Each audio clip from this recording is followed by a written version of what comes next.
कैसे तू ही शुरू कर।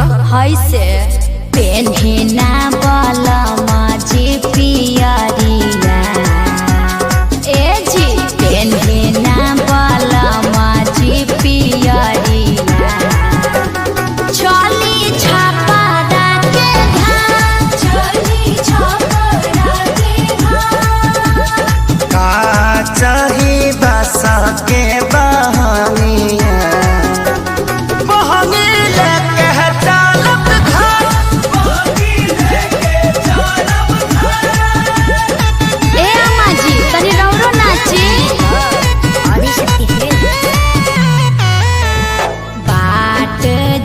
पूछेला बटोहिया